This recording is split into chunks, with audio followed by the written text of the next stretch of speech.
you probably heard of Am I the Asshole? That's actually the first thing that ever got me on Reddit, and I'm not a frequent Reddit user by any means. It's okay if you are. Some people are not that are on Reddit. It's not okay.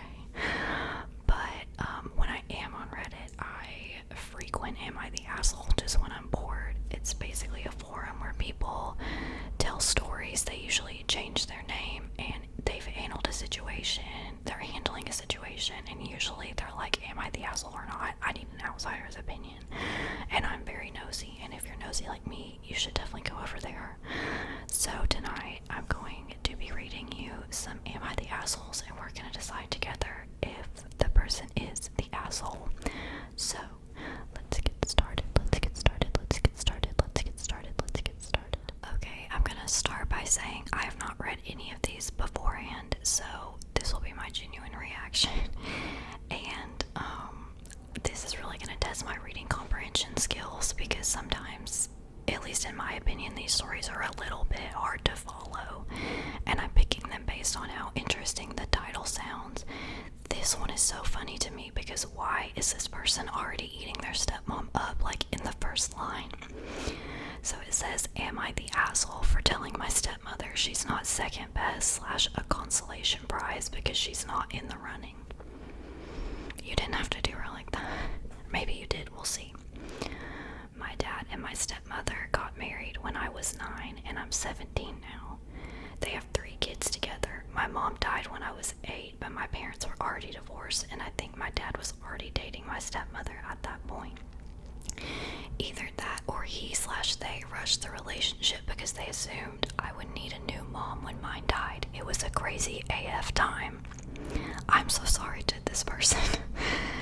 My dad and stepmom decided we needed therapy together because she was struggling and wanted to communicate some stuff to the 2 of us that she had not before.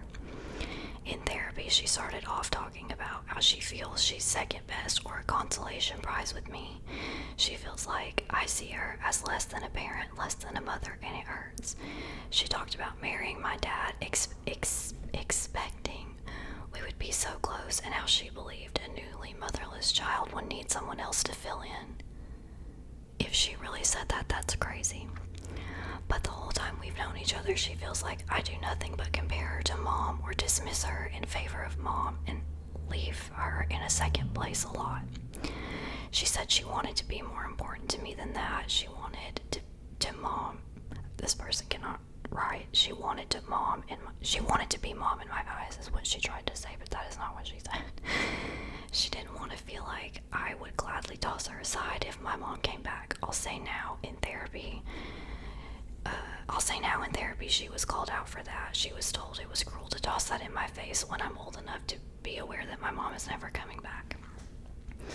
She spoke for several sessions about feeling second best / like a consolation prize, and like I don't care about her at all. She brought up how I never hug her or how I correct anyone who mistakes her for my mom.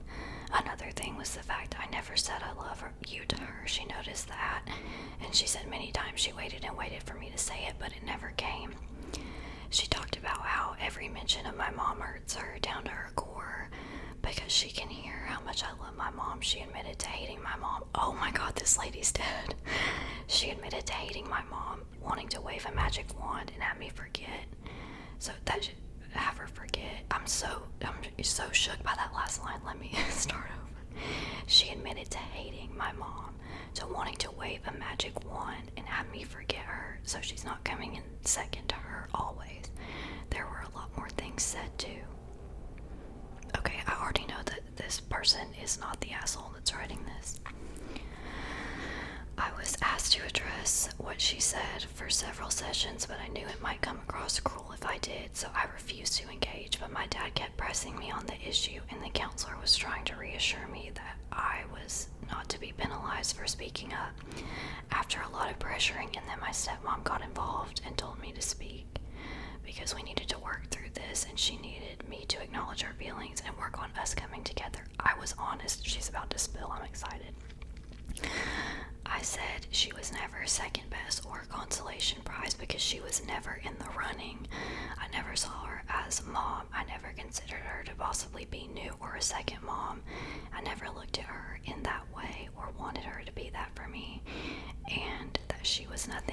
she was never competing against my dead mom for anything. My dad and stepmom were so angry after I said all this 2 weeks later, and it was mentioned in therapy that they're still furious at me. I'm a little gagged. Okay, so I'm already deciding that this person is not the asshole. I think it's crazy. I've never been a step parent, and I've never had a step parent, but I feel like as a step parent, especially coming into a child's life after something so traumatic, they do not owe you anything anyways, but especially not in that circumstance. So this person is not the asshole. The stepmom sounds like the asshole, and it sounds like she's insecure, and she was right to eat her up in that title. Okay, so I haven't read this one, but I'm excited about it because it's called Am I the Asshole for Not Buying My Wife a Horse? And I didn't read it, but I just scrolled to the comments to see if the girls were fighting, and the horse girls are fighting, so I'm excited to read about this. So again, it's called Am I the Asshole for Not Buying My Wife a Horse? I work in an intense, unfulfilling job 6 days a week. My wife has not had a paying job since we got engaged 16 years ago. 7 years ago, I quit my Change the World job, which paid little, but conferred distinction and a sense of doing what is right for, oh my god, what, can you stop using big words, you're pissing me off. His wife never had a job.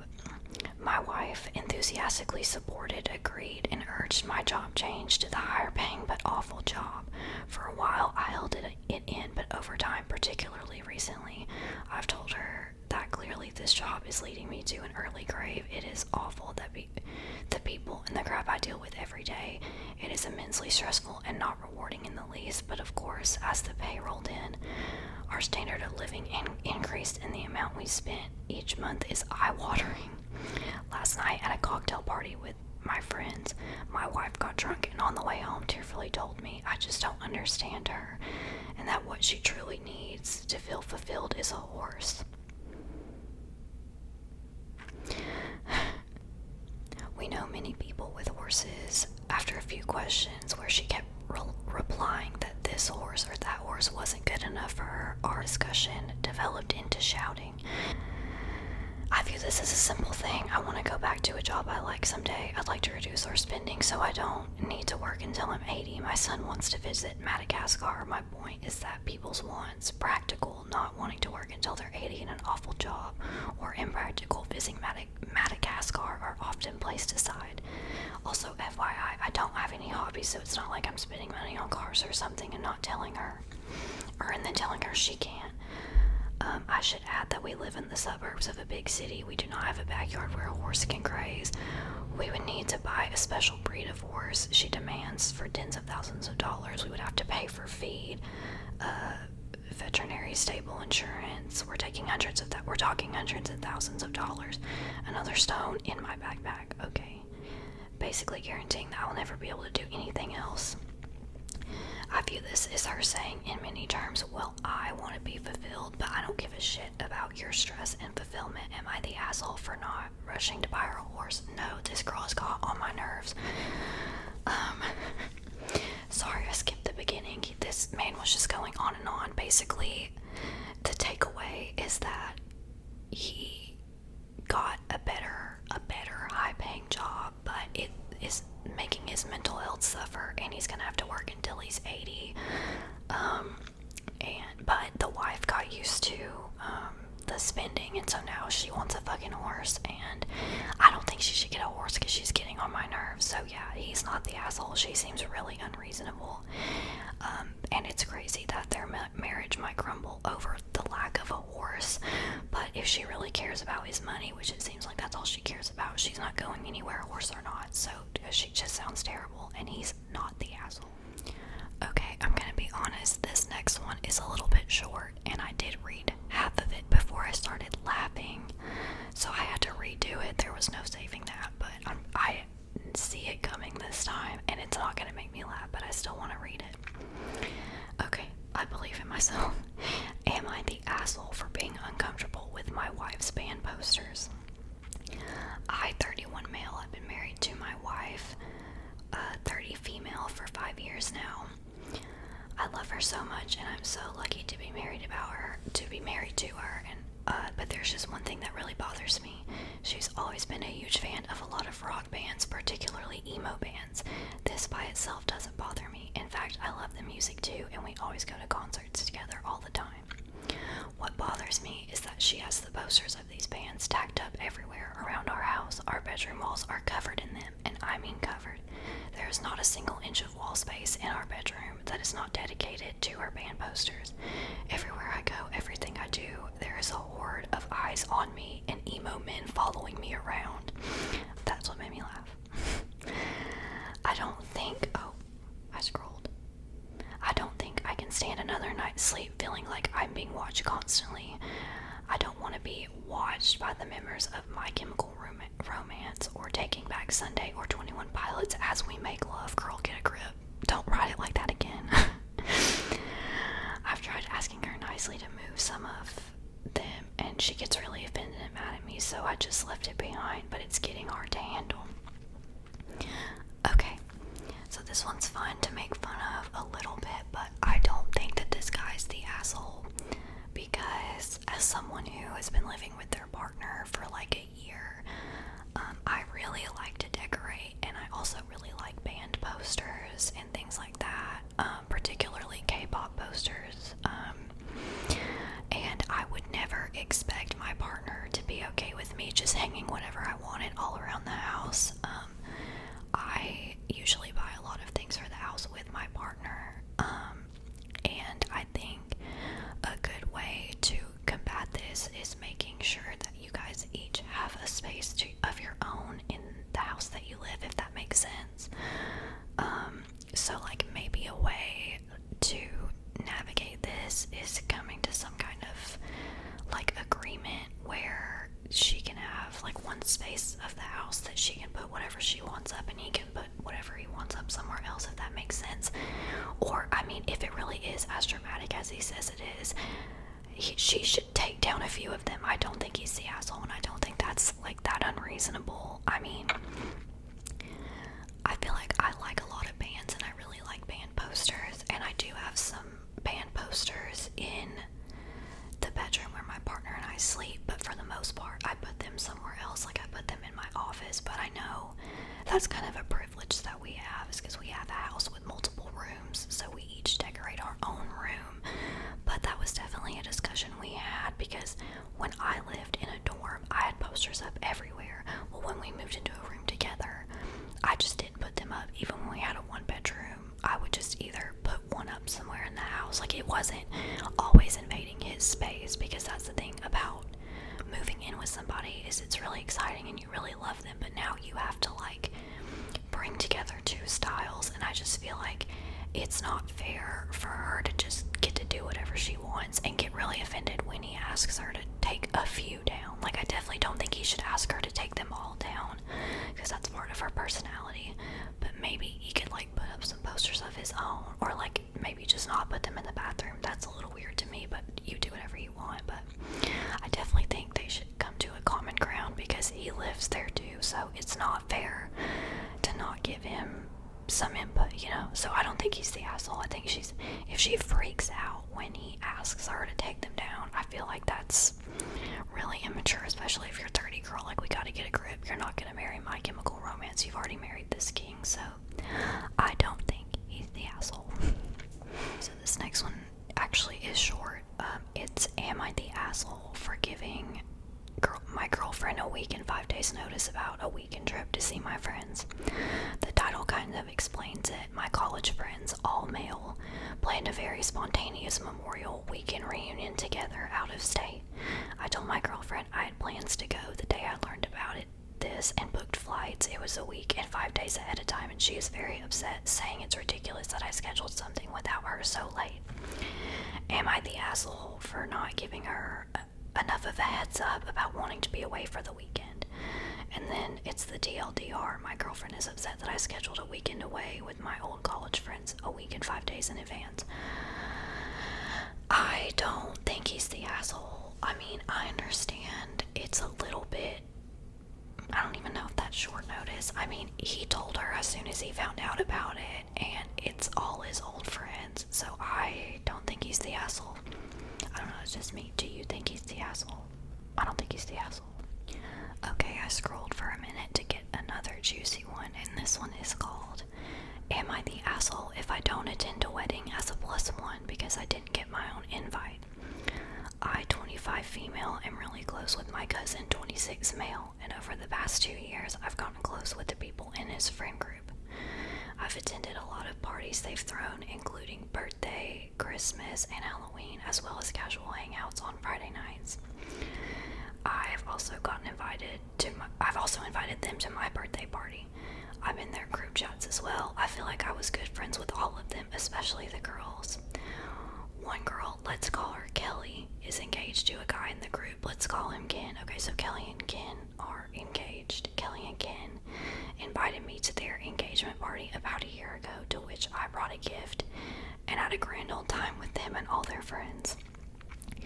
About 3 months ago, my cousin came over to hang out and said, "You didn't get an invite to the wedding, huh?" And I said, "No, I didn't."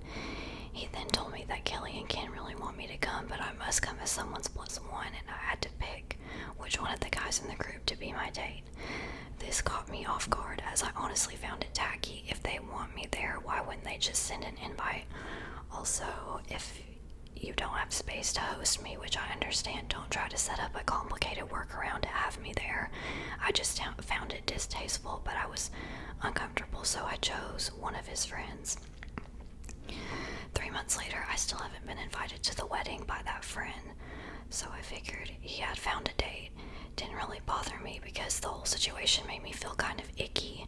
I told him, he texted me today asking me to be his date. I told him I'd let him know because I might have work. After all, I didn't have a save the date invite, so I didn't have the chance to RSVP to request off work.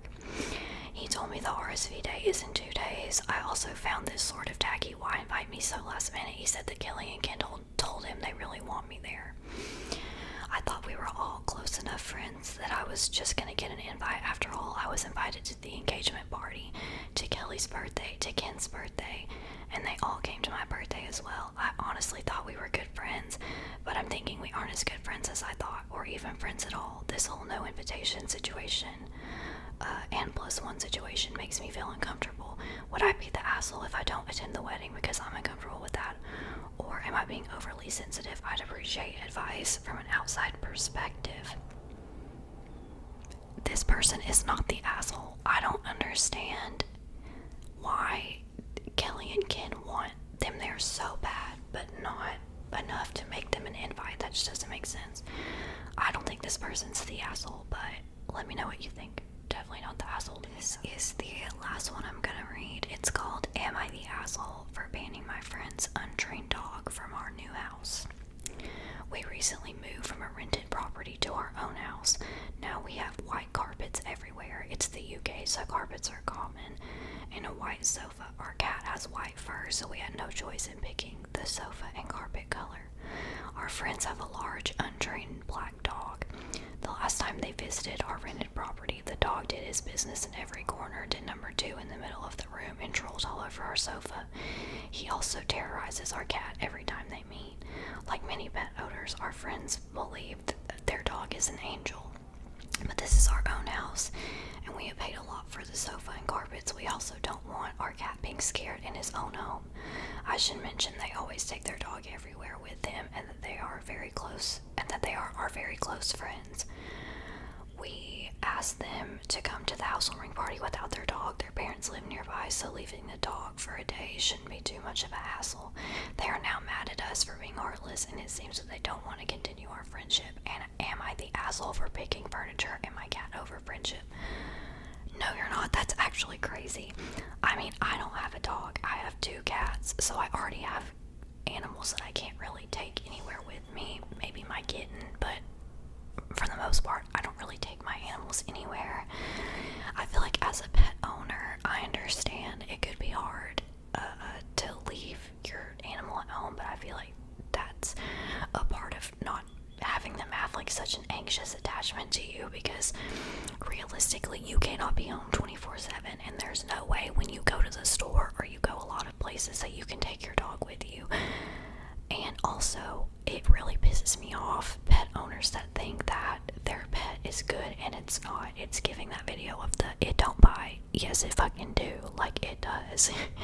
your dog is bad. And I understand if this is the norm for them and they've never really thought that it bothered anybody, and now it could seem like you're the only person that it bothers. I see how that could offend them, but you're not the asshole. I mean, even if it was the dog didn't like go to the bathroom everywhere, I feel like it's so unfair to make your cats scared as hell in their own house. Like, I have some friends who have dogs and will sometimes bring them over, but I can not imagine a world where they would feel entitled to bring their dogs over here, because my cats get very scared. Like, they've never really been around dogs. I'm sure that would scare the shit out of them. So no, this person's not the asshole. It seems like these people are just wusses. But yeah, no, definitely not the asshole for me. But if you're a dog owner who feels this way, let me know why I'm wrong. Okay, so I think I'm actually gonna end the video there. This was a lot of fun to make. Let me know if you want to see another one of these videos, or if there's another subreddit with like stories or anywhere on the internet